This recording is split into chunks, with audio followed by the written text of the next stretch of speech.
So glad that you are joining us for our college virtual connections this evening. I have three really fantastic presenters and panelists with me tonight. We're going to be talking a lot about the 2+2 system, which is really why students should transfer from maybe a Florida State College onto the state university system. So I have Florida State University with us, Florida Gulf Coast University, and Florida Southwestern State College. And I'll introduce you guys here in just a little bit. Make sure everybody that is on that you do send us a chat feature. And what I would like to hear from you guys is what high school you're at and what grade you're in. That just kind of helps us know who we're talking to, right, throughout Florida. So just as a reminder, College Virtual Connections is brought to you by a lot of our educational partners, the Future Makers Coalition, College Unmazed, Sylvan, Southwest Florida Parent and Child, the Lee County School District, Earn to Learn, and Girls Going Places. I am Dr. Amanda Schmidt, and I'm the author of College Unmazed, which is the workbook on college admissions for Florida students.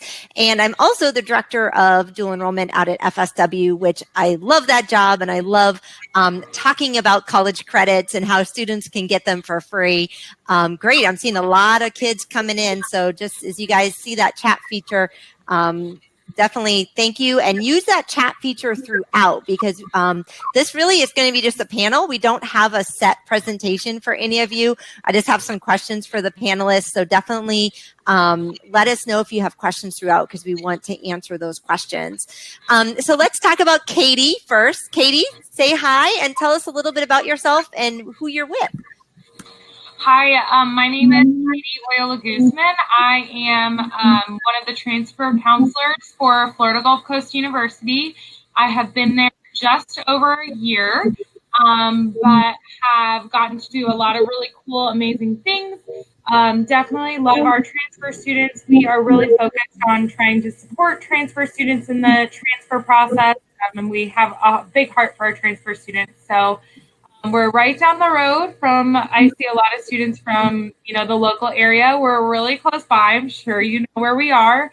But we just love our incoming transfer students. We think there's so many benefits to highlight. And we're excited to talk through those a little bit more. Awesome. Thank you, Katie. So glad you're here. Allison, why don't you introduce yourself and what you do? Hi, welcome everyone. My name is Allison Helms, and I am the Assistant Director of Transfer Admission at Florida State University. Florida State, for those of you who don't know, is located in Tallahassee, Florida, which is also the state capital, and Florida State's campus itself is really within walking distance of the state capital. I have worked in admissions at Florida State since 2010, so roughly 10 years now. I'm also from Tallahassee myself, so Florida State has a special place in my life and my heart, pretty much, my whole life. So glad you all took time to be here tonight. Awesome. And Amber, please tell us about yourself. Hi, all. My name is Amber McCown. I am the Director of Admissions at Florida Southwestern State College. We are located, actually, 4 campus stations, and we're located just down the road from Florida Gulf Coast University. So Katie and our team partner a lot on transfer opportunities. I will say I've been with the college for 13 years, and I honestly did not know about this cool concept of the 2+2 opportunity when I started here at the college, but more importantly, I didn't know about it as a high school student myself. And I really, now sitting in the chair that I'm in, I really understand the value of maybe getting started this way. So I'm excited that everybody's here for us to talk about this pathway opportunity. Awesome. Well, thank you, all three of you, for being here and being my esteemed panelists for the evening.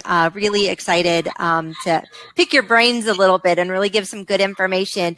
As we know, a lot of you already found the chat feature. Fantastic. I'm seeing Cypress, Fort Myers, Immokalee, a little bit LaBelle, Oasis, the Collegiate.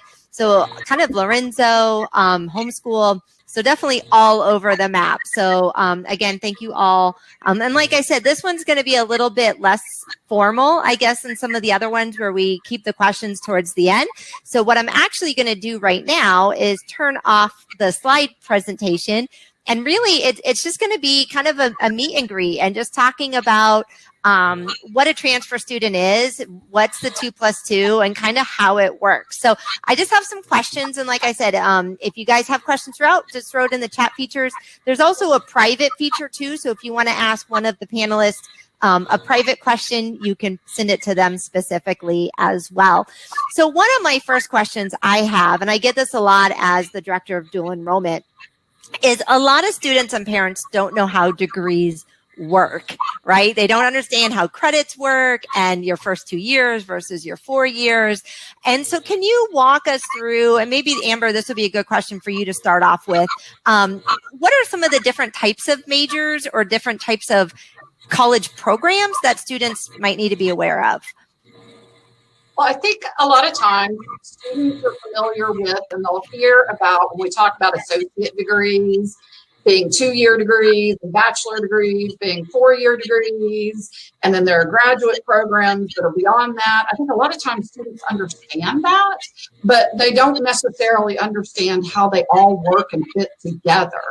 So if we'll start with an associate degree. An associate degree typically is going to be about a 2-year degree. If you come to college and you take a full-time course of study, you can earn the credits that are needed to earn an associate degree, typically in about 2 years. Now, there are a couple of different kinds of associate degrees, and that can be confusing too. So there is the associate in arts, which is really that general education program, and it serves as the foundation for any bachelor program. So if you are looking to go on to one of our state universities, FGCU, FSU, UF, etc., that provides a super foundation with all your general education courses to allow you then to transfer seamlessly to another institution. The beauty is a lot of those courses, or all of the courses typically, are ones that you might be taking there anyway. So for example, students have to take English composition. We call it ENC 1101. ENC 1101 is going to be the same at all of our institutions, but for us, it's going to be a little bit more affordable than our sister institutions at the university level. So that's a little bit about the associate in arts. The other thing is the associate in science, because there's a lot of times some confusion.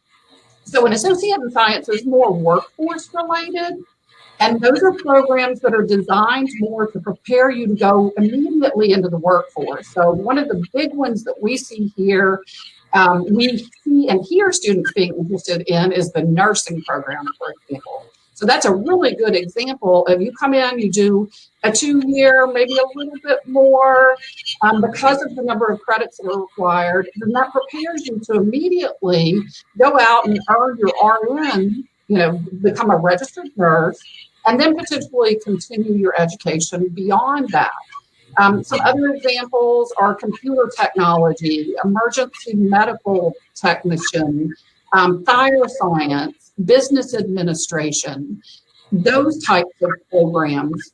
But typically that AS is not necessarily going to transfer as seamlessly into other institutions unless we have a direct partnership agreement. So those are a little bit about the associate's degrees. I figure my colleagues may be on the bachelor.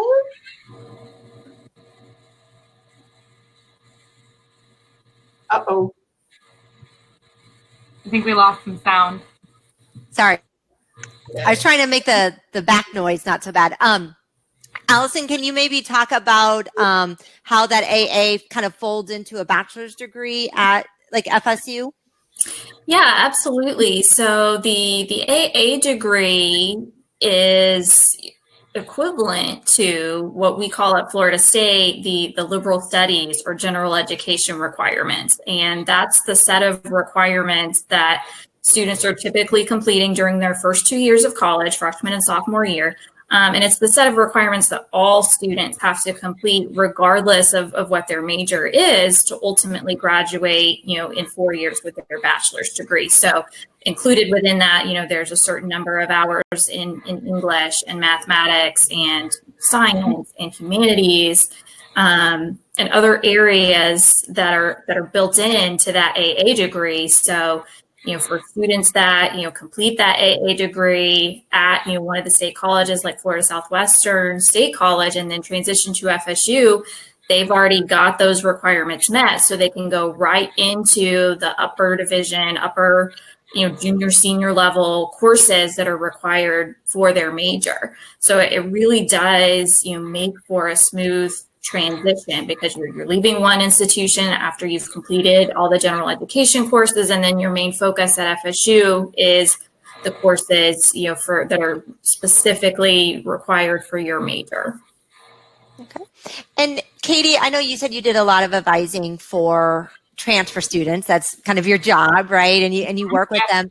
So if a student, say these high school students who a lot of them are doing dual enrollment, they're doing AP classes, like how do they sort of, and I get that, you were talking about the general education, but if I'm going to be a biology major versus maybe an engineering major, how might my AA path look a little bit different than maybe another student who's a philosophy major? Like, what are you looking at, or what would you tell sort of high school students on what they might need to focus on? Yeah, that's a great question. And I love it when students ask me that from the get-go. Hey, I'm about to start my AA, or I'm going to dual enroll. I think I want to be an engineering major. Are there any classes that you think that I should take? Because the answer is yes. Because for a lot of our bachelor's degrees, there's certain prerequisite classes. For any student that might start with us as a freshman, we build those prerequisites into their first 2 years. So, for example, I'll go with a business management major. One of the ones you didn't list, but it makes the most sense to people in my brain. You might want to take microeconomics, macroeconomics, accounting classes to fill some of the elective space that's going to be required as a part of your AA.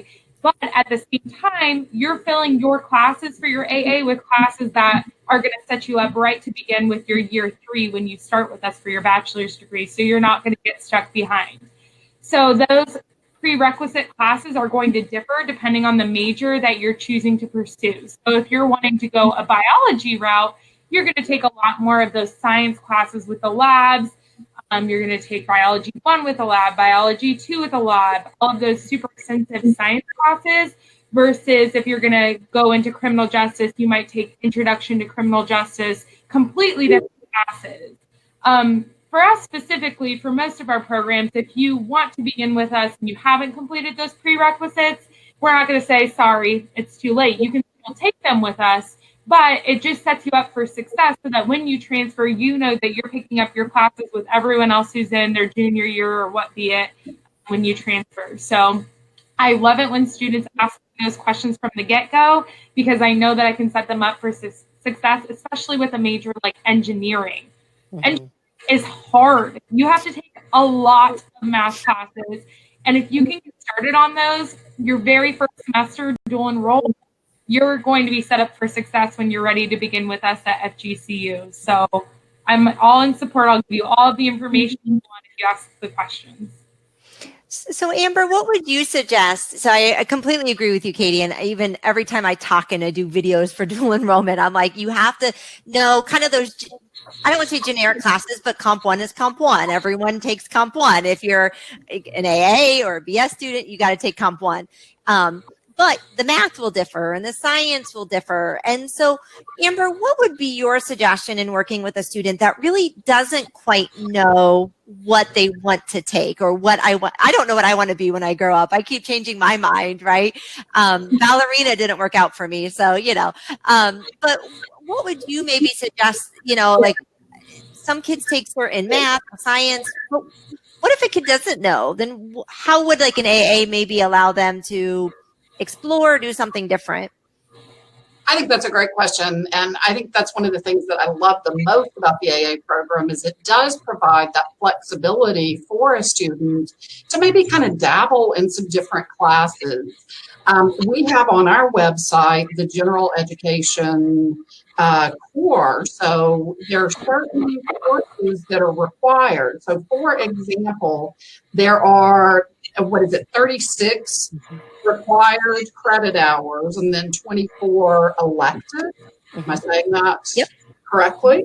So there are 36 credit hour requirement is going to be all the English, the math, everything that you have to have. And then the 24 credits, you've got some flexibility to pick and choose. And that's the beauty of what Katie was talking about. If you know where you want to go, if you're planning on transferring to FGCU, if you're going to FSU, if you're going to any of the other institutions, you can work with our internal academic advisors or advisors at that institution to say, I'm really interested in this specific class or this specific program. What courses would you recommend I take from the offerings at FSW to set me up for success? But there are a lot of ones, and you can look at this list and it's like, gosh, I'd love to take art appreciation to fulfill this particular requirement. Or I know I have to take a science and I think geology is super cool. So you can pick and choose some different courses to help you as you're moving along, and hopefully the experience on the college campus with your instructors, with your academic advisors is going to give you some insights that will help guide you to that. This is what I really think I'd like to pursue in those last 2 years of the bachelor degree, the upper division coursework. Okay. And maybe Allison, you can sort of answer, Florida we're strong proponents of what we call 2+2, right? Do your 2 years at a state college, and we have 28 state colleges and 12 SUS universities. And a lot of us have different partnerships. And like, for example, Katie could be on our campus because we have a 2+2 partnership with FSW and FGCU. I know you have TCC, Tallahassee Community College. Allison, who else do you guys have at FSU up there? Who else is your partners? Well, TCC, Tallahassee Community College, is our primary partner because their campus is located, just a couple miles from us, and we have what we call the TCC to FSU program. That's designed for you start out your career at TCC, you complete the 2-year associate's degree, and then you transfer to FSU after that. Outside of TCC, we get transfer applications from all of the state colleges too. And as far as what's close to us, there's Capola College in Marianna, Florida. There's also Pensacola State College and Florida State College at Jacksonville that are kind of across the panhandle, probably the main ones that we see. But as far as our specific program, it's with Tallahassee Community College. And can you maybe, Allison, shed a little light on, so just saying Florida and the government's really big on the 2+2, and they really encourage all of us to work together for our sake of our students, right?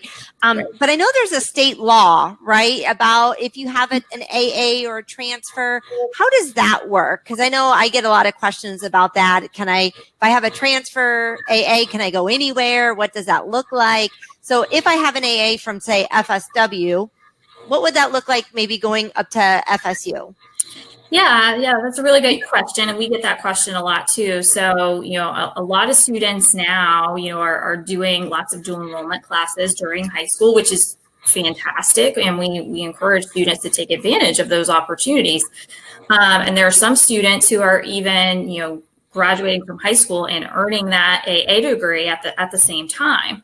The state of Florida does have a statute that sort of defines what is a transfer applicant versus what is a freshman or a first year applicant, as we call them at FSU. And the statute basically says that in order to be eligible for consideration as a transfer student, you need to have 12 or more college credit hours that you've taken after graduating from high school.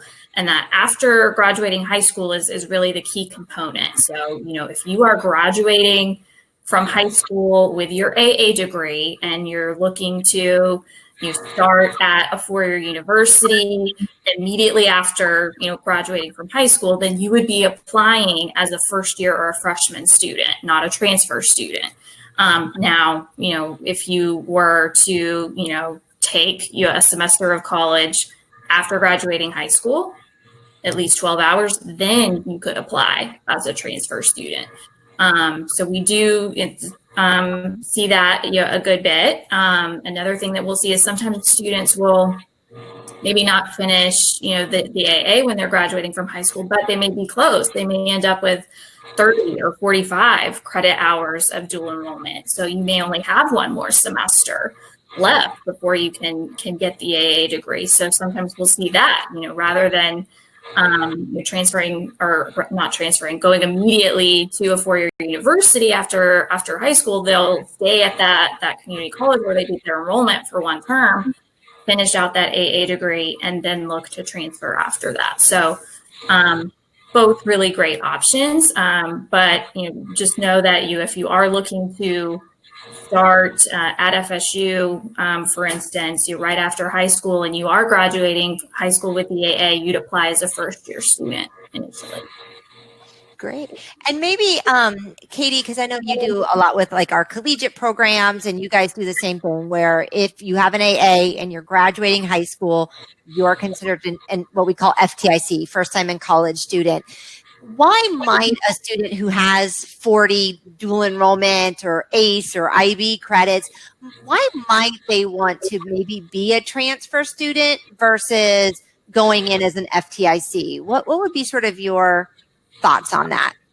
Yeah, I mean, there's definitely some highlights to that pathway to completing 45 AP credits and finishing out the remaining 15 credits, say, at FSW or State College towards an AA degree to graduate with that AA and 60 credit hours. Some of the benefits that most students will choose that pathway for is because of the affordability. So I know Amber mentioned the courses are a little bit more affordable at the state colleges. So if you, if that's your biggest concern, or that's what you're making your decisions around, then that might be a really good option because, like Amber mentioned, you're taking a lot of the classes that we would have had you start off taking anyway. So it's not setting you back to do that. Another reason is students aren't really ready maybe to move away from home. They want to spend their semester, whatever it may be. If there's a situation going on, they need to be with their family. They can still, once again, take those classes that we would have had them take anyway. So they're not wasting their time, even though maybe they have certain situations that would have set them back. They're able to kind of start off at the state college and transfer to us when they're ready after that AA. Another common thing that we see is students are a little bit intimidated to start at a four-year university. They're bigger class sizes. It's a bigger campus. There's a lot going on all around campus. And I think it's a really good transition to start with state college classes that, once again, are still counting towards your bachelor's degree. It's kind of just the next level to transition you into that college level coursework, because that can be very intimidating for students. Even if you're taking classes as a dual enrollment student, it can be a little bit of a jump, a little bit of a difference. So I definitely think that students be really successful to have that transitional period to get used to college courses before they're thinking, okay, now I'm ready, let's jump into the university, focus on my major class. And then something I always like to say is, if you do finish your entire AA before transferring to us, as we've mentioned, you'll complete all of your general education requirements. To be honest, the general education requirements are probably not going to be a lot of your favorite classes of college. English composition was not my favorite class. College algebra was not my favorite class. You kind of just have to do them to prove that you're proficient in certain specific areas. But when you transfer to us with your AA, you're jumping into those classes that you're most interested in, those major classes, those accounting classes, biology classes. You're in the lab doing those major classes. So you know that you're coming to us ready to focus on your major. It's kind of an ability to choose that process. And I think there's one key thing too, just knowing a lot of juniors and seniors are definitely on this, is the application process is a little bit different too. Maybe Allison, can you kind of talk about the difference between maybe an FTIC, a first time in college, regular student application admissions versus a transfer admissions, and why it might be better to be a transfer student? Sure, absolutely. So, I know for FSU, the freshman application process is more competitive than the transfer application process. Just as an example, last year, Florida State received over 60,000 freshman applications, and we only have room for about 6,000 freshmen in our incoming class. So that tells you, admission was very competitive, just because, we had so many people that were honestly great students, but we only, could bring in 6,000. So that's one big difference. Another difference is kind of just the way that the review process works. At Florida State, we set the freshman application deadline, and then all students kind of get their decision at the same time.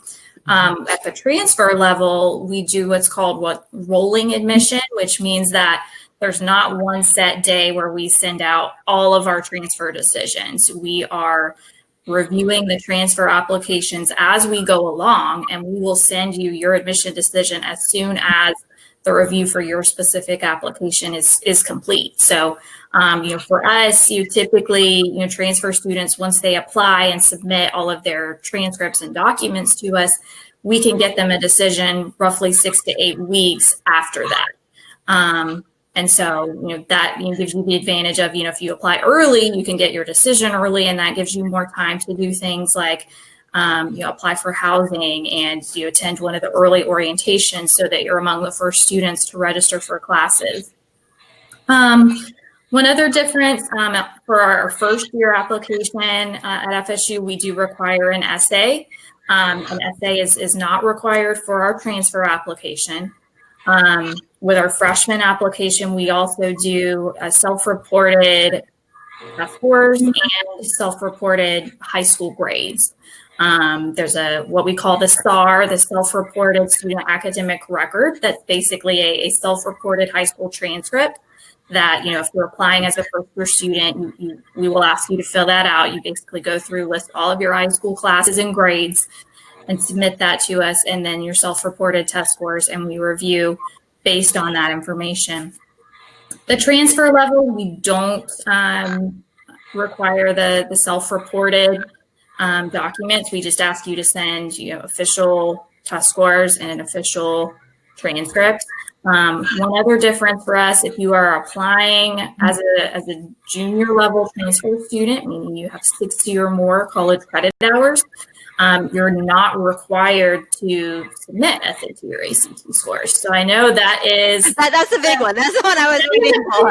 For a lot of students, that is the deciding factor on whether when they transfer and whether they want to apply as a first-year student or a transfer student, because with some students, you're great students, but you just are not a great test taker. And honestly, I was that way in high school. I had good grades, but I just didn't do the best on those standardized tests. So that's one thing that I think is really great about the state college system in Florida, that even if you're not a good test taker, there's still a way that you can ultimately graduate from a four-year university in Florida.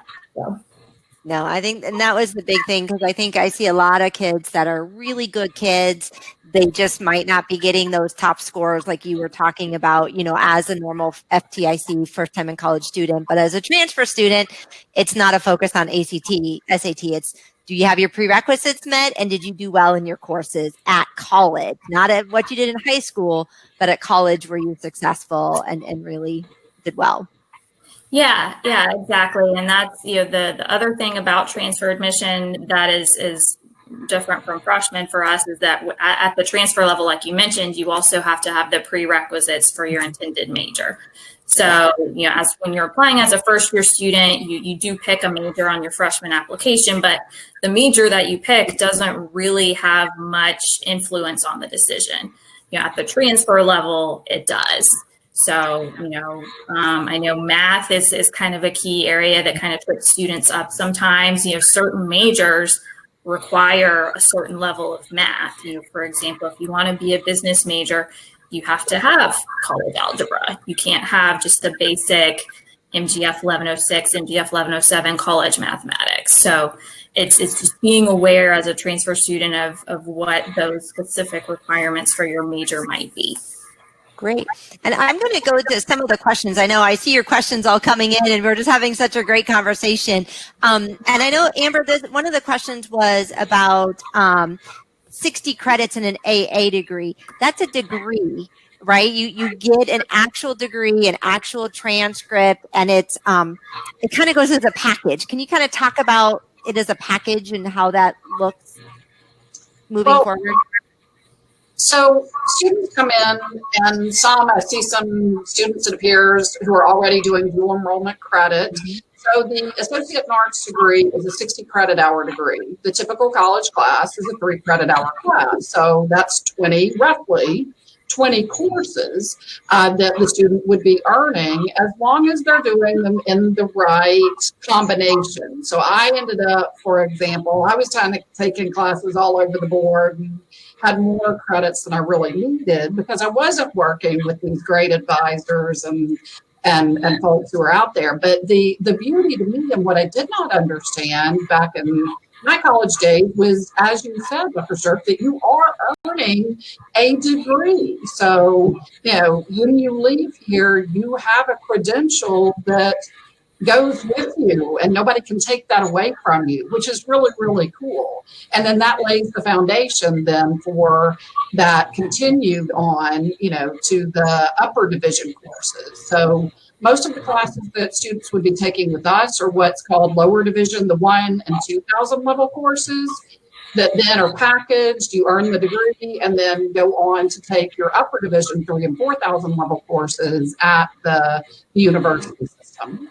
Right. And so I see some questions sort of about the AA and credit. So the AA is 60 credits. We kind of briefly mentioned that. And typically a bachelor's degree is 120 credits. So if you think about, you divide that out to 4 years, kind of 8 semesters, you're talking about 15 credits or about 5 classes per semester for 8 solid semesters for 4 years. So that's pretty normal. And I know all of us would sort of attest to, and I always talk about the excess credit law here in Florida, is the excess credit law. If you go for too long, past 5 years, and is it 136 credits right now? I think, is it that 136? Your tuition can actually double here in the state of Florida. And the last statistic I heard, I think it was like $27 million was charged in excess credit fees because kids didn't graduate in time here just in Florida, and you lose your bright futures in that 5th year.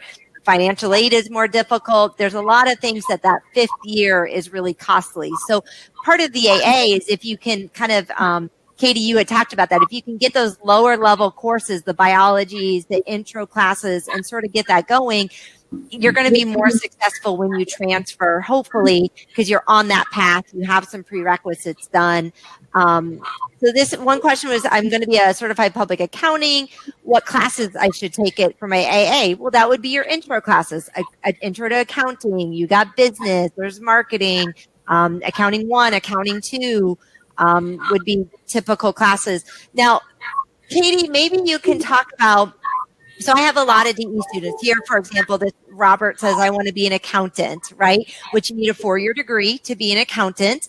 So how could he sort of backtrack, look at what does an accountant need, college catalog, and work backwards? What would that look like if I kind of know what I want to do? How might they work backwards to figure out what they should take maybe now? Yeah, I mean, that's always my recommendation. Students will say, I want to be a public accountant, or I want to go to physical therapy school.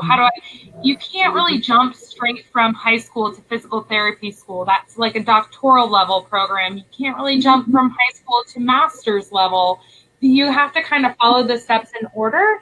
It's not required to get an AA, but like we've been saying, it's a really great next transitional step.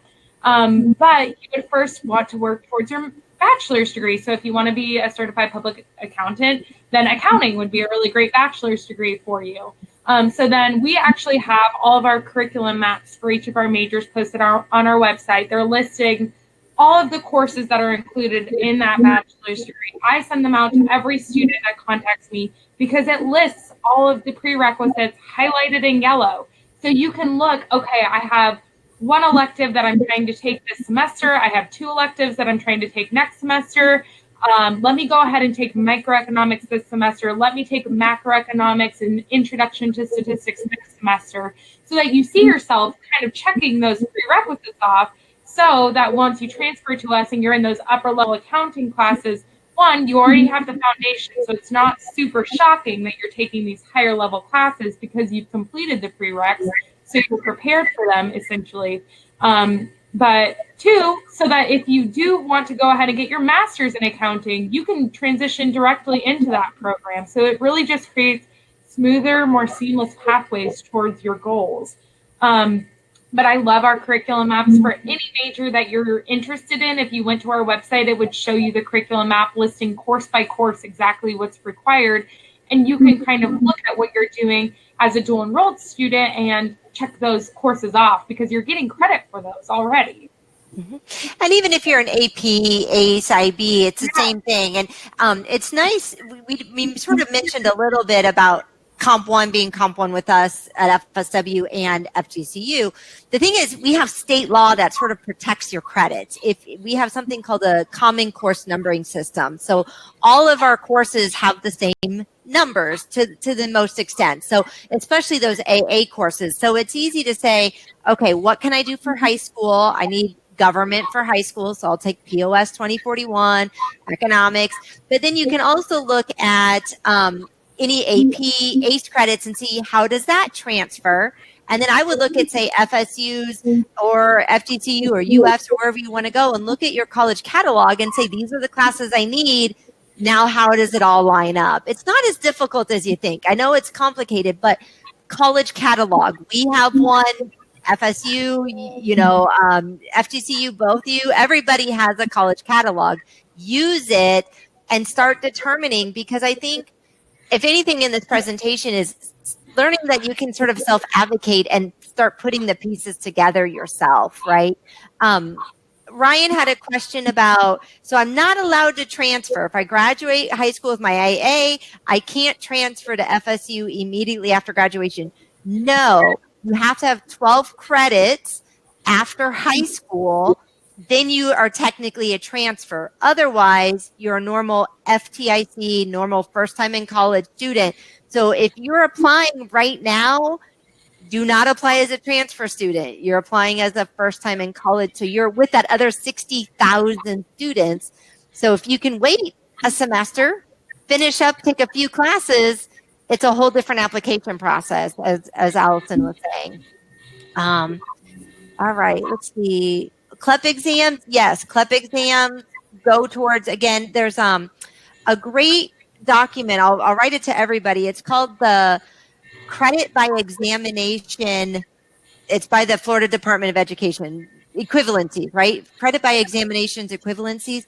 But it'll say if you take a CLEP exam, this is the college credit you get. If you take an AP, this is the college credit. AICE, IB, and that can really, you can really seamlessly do that. All right, so I'll kind of stop there first and then answer some other questions here. We talked about the application process. How about, Amber, one of the questions I had was maybe what are some common misconceptions do we see as kids kind of coming through the state college about being a transfer AA student? And how can we sort of break down some of those misconceptions? And I'm guessing you were referring to kind of being that backup. We do hear that a lot of times. It's like, well, gosh, I feel like I'm, letting myself down because I'm not going directly into the school of my dream. I really want to go be a knoll or a gator or an eagle or a knight, whatever the case may be. And it really is a super start. And actually what we find, and statistics show, is often students who transfer, who do the AA first, are more successful and are more likely to graduate on time and with higher grades than their peers who started as freshmen. So I think a lot of times it's also I really want to go away, I want to have the college experience. But we do have the college experience at a state college. So whether it's FSW or any of our state college peers, there are 28 state colleges in the state of Florida, and we all offer a variety of different programs, opportunities to be involved on campus. Our Destination FGCU program, for example, provides even opportunities to get engaged as an Eagle and to do some things over there. So we have a lot of co-curricular opportunities where you can be engaged and be doing some different things on the university campus even. So, I think that there are some misconceptions, and it's not the same education. I mean, that sometimes is something that we hear, but our faculty is highly credentialed and, very similar. Again, a lot of the same courses taught by faculty. One thing I always like to talk about too, and something that I know I experienced in my career, and I think Allison, you said something about math and math courses. When going into that traditional university environment, sometimes you're taking those general education courses with a lot of other students, where that might not necessarily be the case at a state college. The class sizes might be a little smaller. So, for example, sometimes I use the math example, but also public speaking. It's like, how many of you like to do public speaking? It's like, well, imagine doing a presentation in front of 100 other freshmen versus maybe 25 at a state college campus. So there are a lot of different things, people that they don't necessarily know and understand about our institutions. So I'm hoping this is helping educate, and we are a good first start, and hopefully you can go then be equally successful at one of our state universities. And Allison, what do you see differently working with transfer students that maybe a normal 18-year-old first time in college student, what do you see the differences are between the two groups of students? I think, a lot of times, the transfer students that we see, particularly those who have gone to a community or state college and earned the AA degree are generally a little more prepared for not life and the academic environment at FSU, just because they've had that 2-year period where they were able to just kind of adjust to college. Being a college student is very different from being a high school student, and I know we sometimes have students who come to FSU as freshmen and decide that it's a little too much too soon, if you will. So they will make the choice to go to a community college, leave FSU, go to a community college, get the AA degree, and then come back, because it really kind of allows you just to adjust to the college life, but also the college workload and the different way that the classes are structured. And it allows you to also, particularly for people who don't know exactly what they want to do, it allows you to kind of take a bunch of different courses as a part of your AA degree to hopefully ultimately settle on your major, so that by the time that you're looking to transition to the university, you're confident in your choice and you're ready to make that step and you're passionate about it. The other thing that we see too, that one advantage of doing one of the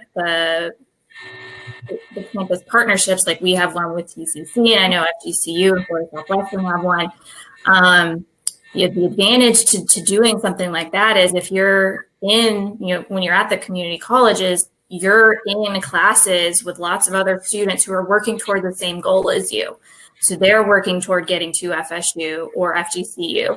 So it allows you as a student to build relationships with students who are working toward the same goal, because the class sizes are smaller. And you can kind of form study groups and help each other out. And a lot of times those friendships continue even at the university. So it's not like you kind of already have a network of people that you're connected to before you even set foot on the university campus, which is helpful because the environment is bigger than the community college. But if you already have that support system, it makes it feel like a smaller environment. Absolutely. And I think that that's important to know, because we want kids to be successful, right? The worst type of degree is a student that goes off to college and doesn't finish a degree, whatever that may be, whether it's a 2-year degree or a 4-year degree. If you just have credit but debt, is one of the worst positions to be in. And what I also think, we were talking about the excess credit law. Somebody was asking some extra credits, and you can look that up and just Google excess credit law in Florida, and it's pretty clear. But also, a lot of kids also don't know that you can lose your bright futures if you get into a big setting and you get overwhelmed and you're not doing well that first semester. You can lose your bright futures because you have to maintain that college GPA. And so and some kids can do fine, but there's a lot of students, and I don't even know, maybe Allison and Katie, how many lose their bright futures every year, but it's a pretty significant number, unfortunately, because your grades dip, right? Yeah. Katie, maybe can you talk a little bit? I know we were sort of talking about our partnerships, about scholarship opportunities. So we're just mentioning Bright Futures. Bright Futures, right now they just lowered the ACT for like Florida Medallion, 75%, but at a state college, it's 100% tuition, which is if you have the 75%, SUS, you can have 100% with us, which is really cool. So you can still have that scholarship no matter what. But what are maybe some other scholarships that you might get as a transfer student, but you might not qualify as a first-time in college student? Exactly. I love this question. It's so funny to me. We have a scholarship specifically to our transfer students, and students transfer in not even knowing that they qualify for the scholarship, and then $1,500 shows up towards their tuition, and they're like, where did that come from? So we have scholarships just for transfer students. Freshmen are not able to be considered for these scholarships. They have their own scholarships. Transfer students have their own scholarships.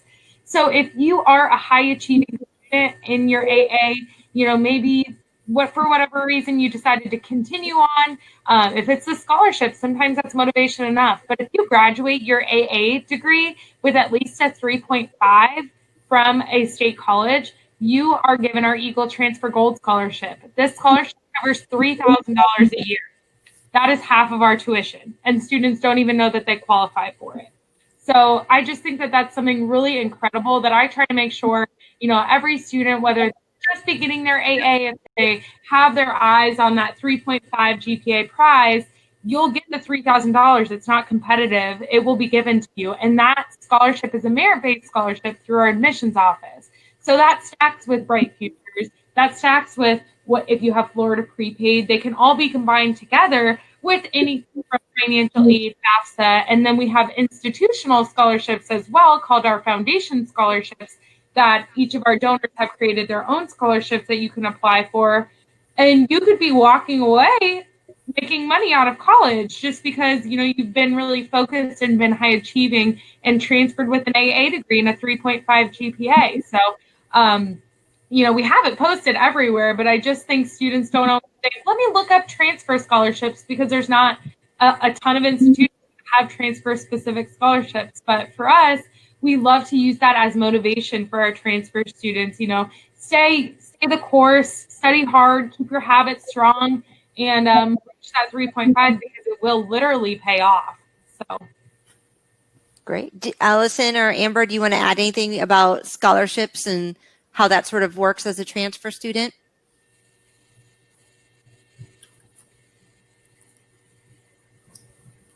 Well, I'll go ahead and speak really quickly. At FSU, we do have, I mentioned earlier that we have a partnership with Tallahassee Community College, and we have a TCC to FSU scholarship that is just for students who have gone to TCC and earned the AA degree. It's a merit-based scholarship.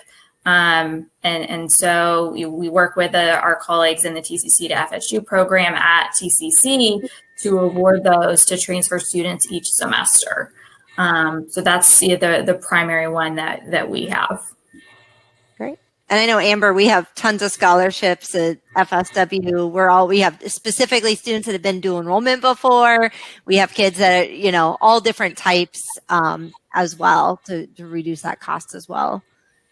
Yeah, one of the things we do have, as you mentioned, the DE scholarship, which I don't think a lot of students know. It's like you got started with us and you've earned these DE credits. Let's help us get you to that end credential and get the AA degree. So we've got different layers or tiers depending upon how many dual enrollment credits the students may have. So it's a great opportunity and one scholarship application to be considered for all of our scholarships. Great. And Allison, this question's sort of a little bit for you and also Katie as well.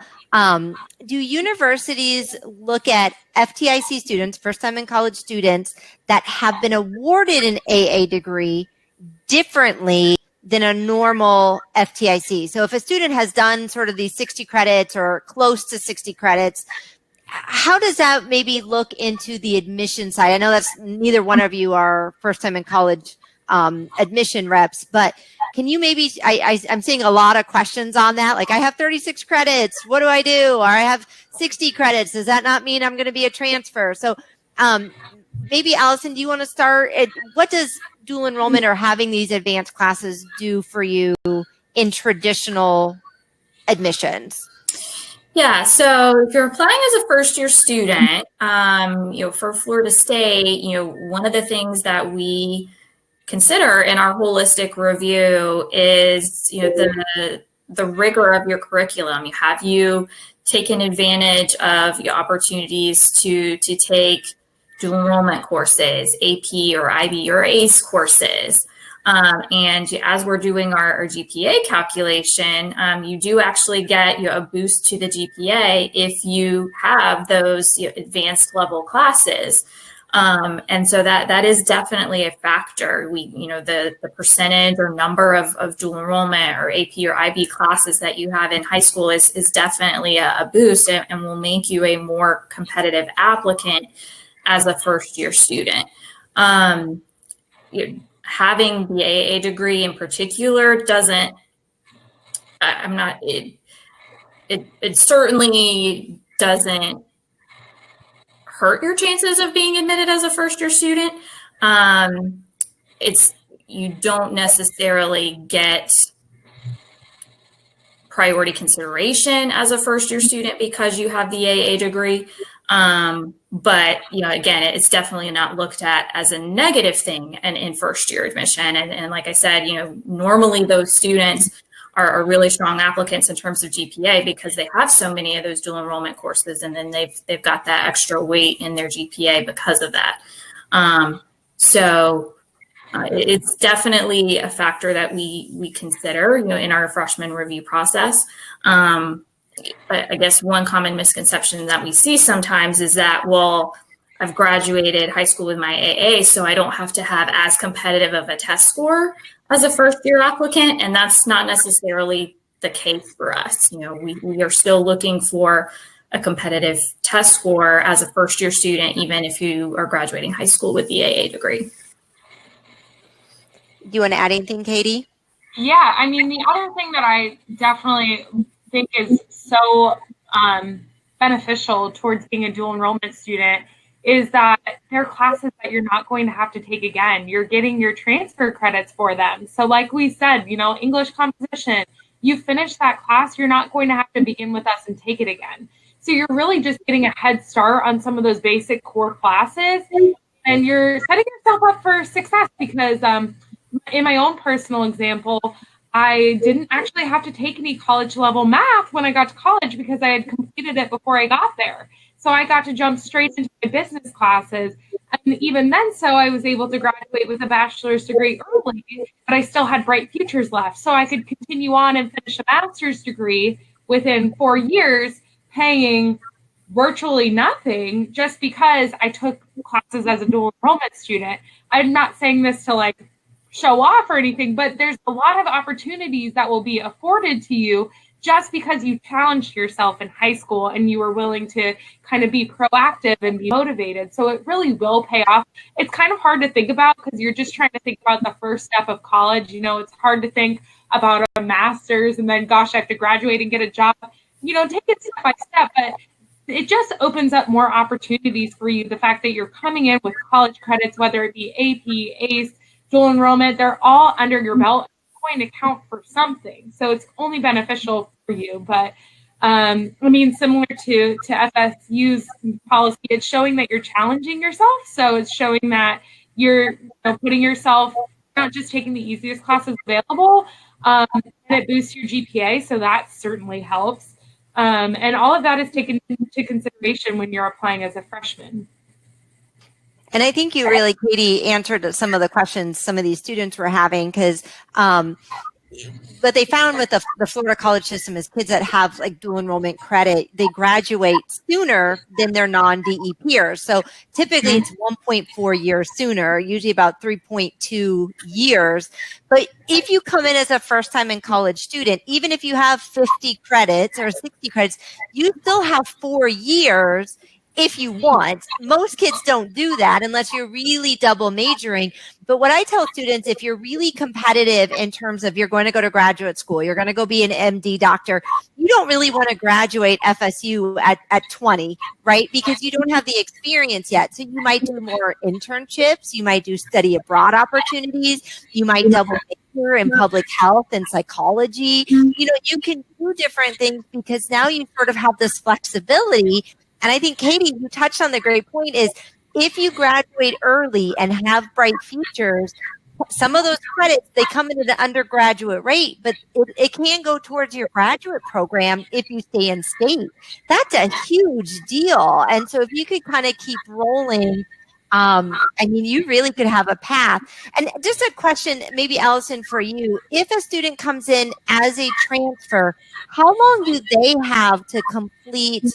Is there an excess credit log that kind of, are they still bound by that state statute of 136? Or how does that work if you're truly a transfer student?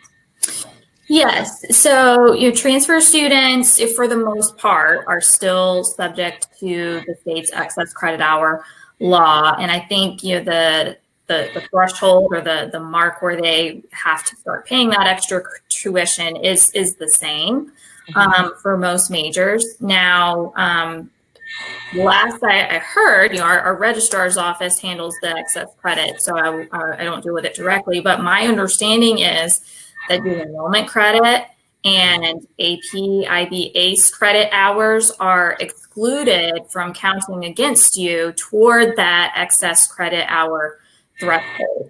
So that's a really beneficial thing. If you come in with, you say, 40 hours of dual enrollment, that's, you know, essentially 48 hours that, you know, aren't going to go toward that excess credit number. So that gives you more room to do things like double majoring, or like Katie did, you know, you graduate early and then you apply, you know, you move on to a master's program. So just another advantage to doing, you know, accelerated credit like dual enrollment and TUS credit, because it really, you know, in terms of the excess credit, our, you know, law is not going to count against you. Great. And I think that that's a really good point. So I'm glad you brought that up. And these are just little tidbits that I think a lot of parents and students don't know. And so I think when you're making these decisions, do I stay? Do I finish and be a transfer? It's a different process, and it can be a very beneficial process for a lot of students. So we obviously, all three of us, really, four of us, I guess, encourage that. So I know I want to be cognizant sort of everybody's time, and there's still a lot of really great questions. Is there any way that maybe Katie or anybody can put your email in if they have further questions, or maybe your website? I know you all kind of mentioned, we have websites that have a lot of, I know Allison, you said that you have very detailed information. So if you can put some of that information in the chat so they know where to definitely go. But a lot of you have, I see these questions about academic planning. They're starting to think through this and think, okay, if I can mix match, I have an 8th grader and I'm already mixing and matching between CLEP and dual enrollment and what she's going to take at the high school. it's kind of fun, right? Because I want to maximize her opportunities to be the best she can be, right? And my own kids. So my poor kids don't stand a chance. They got everything planned out for them. But so I do want to really say, I know there's a lot of information, but again, I want to be cognizant of all of your time. It's starting to get late. So I think we answered the majority of the questions. They were fantastic throughout. And so let's just kind of leave on one last thought with everybody. What do you think are the benefits of being a transfer student, and why should a student maybe really consider this as an opportunity? Amber, will you start with that last question? Sure. I think one of the biggest benefits from my perspective, you hear about students who are concerned about going into debt to get a college education. And the cost and affordability of getting started at a state college it's going to be saving money and keeping money in your pocket and allowing students to use that longer term. So I think that's a big benefit. Absolutely. Allison, what do you think? Yeah, I mean, aside from the financial component, I think for a lot of people, it's helpful to kind of start out your college career in a slightly smaller environment, so that the university environment is not so overwhelming. At FSU, for example, our student body is about 42,000 students. That's a big change from high school. So it allows you to kind of get started in an environment that's smaller class sizes. It allows you to kind of build a network of support and kind of adjust to the way that college courses are structured, which, like we've talked about, is different from high school. So it just ultimately prepares you, and it really just makes it easier, honestly, in my opinion, to ultimately get your bachelor's degree. You get out a lot of those basic courses, like Katie mentioned earlier, that a lot of us don't really enjoy the most. Let's be honest. Everybody has their subject that's not their best one. For me, it was science, so I got those out of the way early, and then you can focus on other things. So I think that's the biggest advantages to me. Okay, Katie. I would say it's hard for me to just pick one thing. There's so many benefits, and students are coming from all different places. So whether it be, like Amber mentioned, financially, whether it be the large, campus, like Allison mentioned, whether it be that you just really aren't comfortable leaving home and you're wanting to go to a school where you'd have to move away and you want to spend a semester after high school to get comfortable, whether you want to have that transition into those university level classes. There's so many different reasons, and they're all fantastic reasons. But at the end of the day, it's your pathway, it's your college experience. And, if what we're saying makes sense to you and you think, maybe this is something that could jive well with you, then I think it's fantastic. And obviously, but by us being here, there's so much support for students in a transfer pathway. So we're here to kind of support those students who want to take a different pathway. Maybe you're not applying as a first time in college freshman and, for some reason you decide to transfer in. There are specific resources just for transfer students. And like we mentioned, specific scholarships just for transfer students. So it's not, a second backup option to transfer in, but it can be a really wise decision to consciously decide to be a transfer student. It's not just something that happens.